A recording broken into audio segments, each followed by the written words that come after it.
O mundo em que vivemos. Uma análise dos acontecimentos atuais à luz da Bíblia. Com o pastor Érico Rodolfo Bussinger.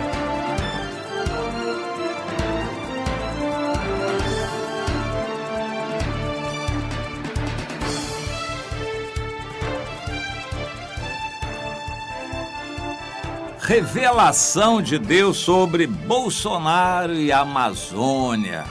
Que Deus me dê graça e sabedoria para deixar isso claro para você e principalmente as conclusões disto.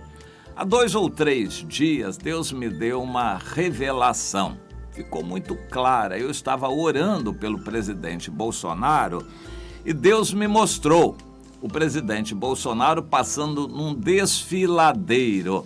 Havia uma pedreira de um lado e outra pedreira de outro lado. E eram paredes muito altas de pedra e ele passava ali no meio. Eu entendi que era um caminho estreito e o presidente Bolsonaro estava bastante apertado, mas havia um caminho e estava claro, era de Deus. Deus estava com ele, fazendo passar por um aperto muito grande e ele passava destemidamente, sozinho.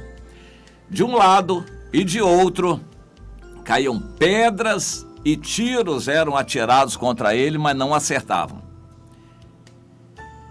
E ele passou por aquele desfiladeiro e chegou lá na frente. A visão continuou.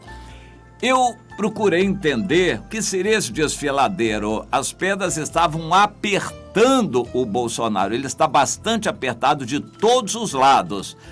Premido pelo judiciário, premido pelo legislativo, de um lado e de outro, e também pressionado pelo seu povo, do seu partido. E quem o apoiou, ele está numa situação muito difícil. Está lutando para pegar o controle das Forças Armadas, a hegemonia militar, o que não é fácil e ele ainda não conseguiu. Por isso ele está lutando sozinho, mas ele saía lá na frente, incólume, sem ser atingido, lutando muito, mas saía lá na frente. E ele começava uma luta para demolir um trono de pedra. Eu entendi que era o trono da iniquidade, trono do anticristo, um trono de pedra muito grande. Ele saía com o martelo na mão, a marreta, quebrando, atacando aquele monumento, aquele trono de pedra da iniquidade. E ele estava indo na tarefa, era muito árdua, uma tarefa difícil, porque o trono era grande. E ele conseguia uma parte, mas aí a visão parou. E eu percebi que ele estava com as costas descobertas, nuas, e, portanto, vulnerável. Ele estava sem cobertura. Ele estava vulnerável, sem cobertura humana e sem cobertura espiritual. Ele estava vulnerável. A conclusão é óbvia, é para nós orarmos por ele. E o entendimento disso, eu fiquei um pouco no ar, um pouco confuso, mas logo a seguir, no dia seguinte, me veio às mãos um decreto que ele assinou, junto com uma análise feita por alguém sobre o significado daquilo. O decreto, ele usava dos poderes constitucionais da presidência da República e decretava uma certa intervenção, a palavra não foi essa, mas decretava uma intervenção militar na Amazônia para combater o fogo, focos de fogo e combater agressões ao meio ambiente. Em resumo, essa é a missão para a qual ele designou, para começar, 44 mil militares num prazo definido, um mês só. E isso do dia 24 de agosto a 24 de setembro. É claro que isso pode ser prorrogado, mas, em princípio, é um mês de atividades militares praticamente sem restrições. Eles vão poder entrar, os militares, nas reservas indígenas. Essa história de reserva indígena no Brasil é terrível. Há no Brasil 14% do território, 1/7 de todo o território nacional é destinado a índios, que não fazem nada ali a não ser vender as coisas que estão ali, vender a entrada de pessoas, o trânsito e vender os produtos que houver ali para o exterior e faturar com isto. E, no entanto, o governo normalmente não tem entrada nessas reservas. Por incrível que pareça, existem reservas que chegam até a fronteira, ou seja, existem territórios no Brasil onde estrangeiros podem entrar à vontade, mas brasileiros não podem. Mas isso é chamado território do Brasil. Há muitos países, ONGs e interesses no mundo que querem manter assim, querem até ampliar esses territórios, internacionalizar a Amazônia. Mas o presidente Bolsonaro tem uma postura militar e considera a Amazônia como Brasil. O que é território brasileiro é brasileiro. E agora, por este decreto, que não seria viável há algum tempo atrás, mas motivado pelo fogo, agora ele decretou que os militares vão entrar nas reservas indígenas também e poder monitorar todas as fronteiras. Interessante. Até este decreto, o governo não podia monitorar as fronteiras do país, porque nas reservas indígenas as fronteiras eram dos índios. E ali entrava todo tipo de coisa que agora vai começar a ser esclarecido. Tudo isso vai começar a ser esclarecido. Eles vão procurar os focos de incêndio, vão procurar os locais de conflito e vão procurar os aeroportos clandestinos, eles vão procurar as instalações científicas clandestinas, estrangeiras do Brasil, porque tem tudo isso, aos montes. Alguém diz que havia 100 mil ONGs na Amazônia. Eu não acredito, é um número exagerado. Mas pode ser que eles tenham dito o seguinte: há 100 mil pessoas na Amazônia ligadas a ONGs que recebem dinheiro do governo brasileiro e do exterior. O presidente Bolsonaro cortou a ajuda brasileira a estas ONGs, que supostamente estavam lá na Amazônia para defender o meio ambiente. ONG quer dizer uma organização independente, organização não governamental, uma organização privada que recebe fundos. Em geral, eles consideram beneficente, recebem essas ONGs fundos de governos para fazer aquilo. Na verdade, na prática, é um cabide de emprego para pessoas fazerem estudos científicos da fauna, da flora e, enfim, fazerem pesquisa. Para onde essas pesquisas vão? O benefício dessas pesquisas vai para onde? Bom, para o Brasil é que não é. E essas ONGs estavam financiadas até então, bem financiadas, era um dinheiro gordo que o Brasil gastava com essas ONGs, mas que recebem algum dinheiro do exterior também. Isso, em termos de autonomia do país, é inadmissível a entrada de estrangeiros no território brasileiro sem que o governo brasileiro saiba, eles entram assim à vontade.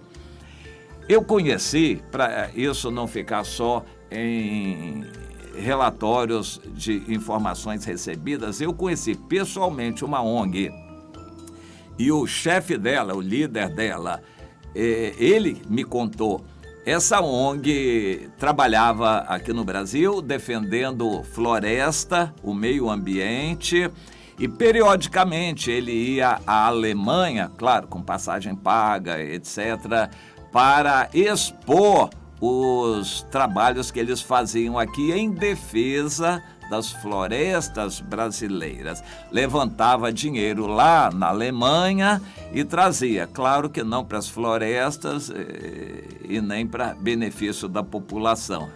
Esse dinheiro era trazido da Alemanha. E ele tinha que dar relatórios, e eu vi alguns relatórios que ele mandava. Infelizmente, existe isso até no meio evangélico, relatórios de missões. Missionários fazem um relatório bonito para as igrejas, para poder levantar fundos da igreja. Mas, enfim, no mundo, a esperteza não fica para trás, não. Eles são muito espertos. Eu conheci esta ONG e o que eles faziam era desprezível. Eu conheci o que eles faziam para dar uma tintura de aparência. Eles faziam uma horta pequenininha, como uma horta de fundo de quintal individual, e diziam que era um treinamento de crianças carentes do local para mobilizar a piedade dos alemães e levantar dinheiro para isto. Era fachada. Então eu conheci como atua uma ONG dessas, eu conheci muito bem. Muitas ONGs estão nesse caminho. Era um dinheiro fácil conseguir nos governos anteriores dinheiro para isso. E fazendo um relatório bonito, eles conseguiam também verbas internacionais de vários países do mundo para financiar, claro, o emprego deles e o que eles gostavam de fazer. Eu não digo que todos são contrabandistas de minério, de pedras preciosas. Talvez haja muita gente ali que sejam biólogos, naturalistas, estudando alguma coisa, mas não para o proveito do Brasil, nem em obediência às leis brasileiras. Aquilo tem sido terra de ninguém, até com muitos aeroportos clandestinos ali na Amazônia. Mas agora, o presidente Bolsonaro, não querendo continuar a engolir em nome do Brasil uma afronta desse tipo, resolveu agir.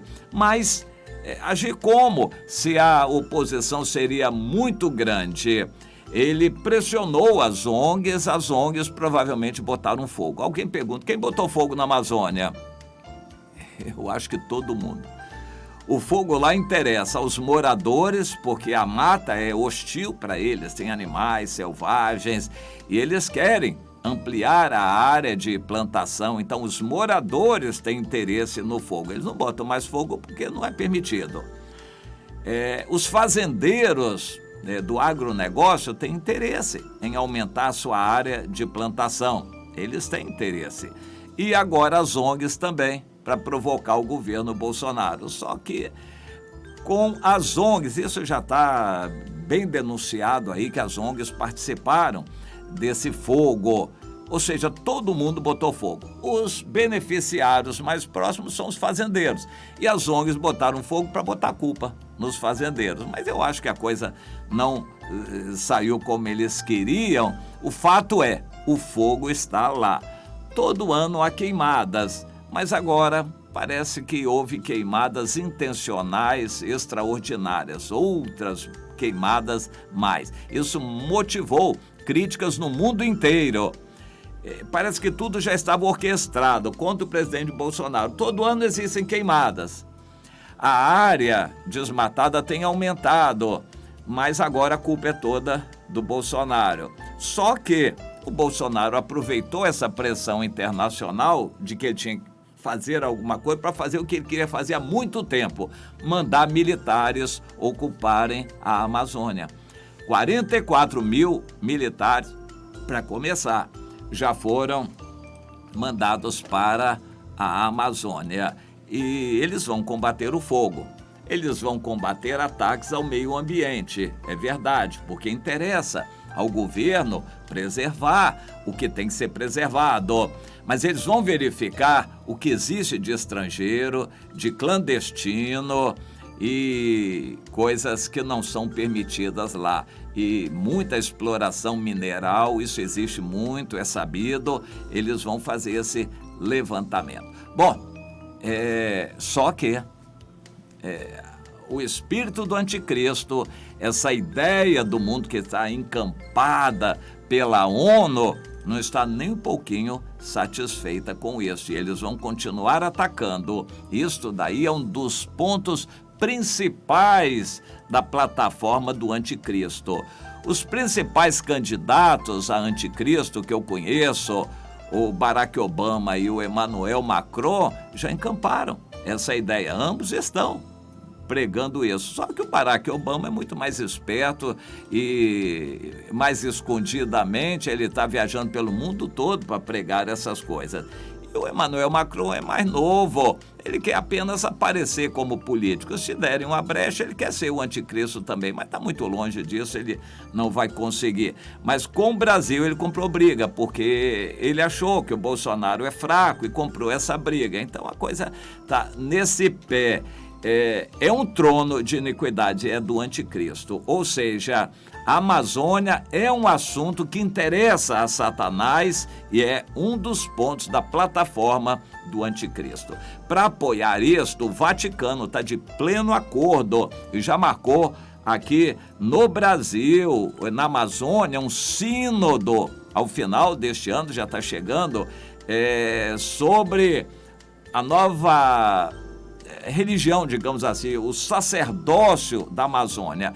Em resumo, o Vaticano quer reconhecer a religião dos índios e dizer que está defendendo essa questão natural, meio ambiente. Ou seja, o Vaticano está engrossando as fileiras do anticristo, que quer usar a Amazônia como um dos pontos de plataforma para o controle do mundo. A Amazônia, segundo eles, o Emmanuel Macron já disse isso, muitos nos Estados Unidos têm dito que a Amazônia é para ser o laboratório, o primeiro local internacionalizado do mundo, ou seja, vai ser uma região ocupada pelos países do mundo, tomada dos respectivos países e ocupada pelo mundo para controle do mundo, para defesa da humanidade. A Amazônia, a plataforma do anticristo é que se tome a Amazônia do Brasil, que internacionalize a Amazônia para ser o primeiro local internacionalizado do mundo em benefício da humanidade. O presidente Bolsonaro, a revelação que Deus me deu, partiu. Ele está sozinho e descoberto, precisa de orações a favor dele. Partiu contra isto. Eu não sei se ele vai conseguir terminar. Na revelação, ele atacava e começava, mas a tarefa era grande para ele e ele estava sozinho. A Amazônia é este trono aí de Satanás, trono da iniquidade, um dos pilares aí da plataforma do anticristo. Essa é a revelação e a interpretação que Deus me deu. Web Rádio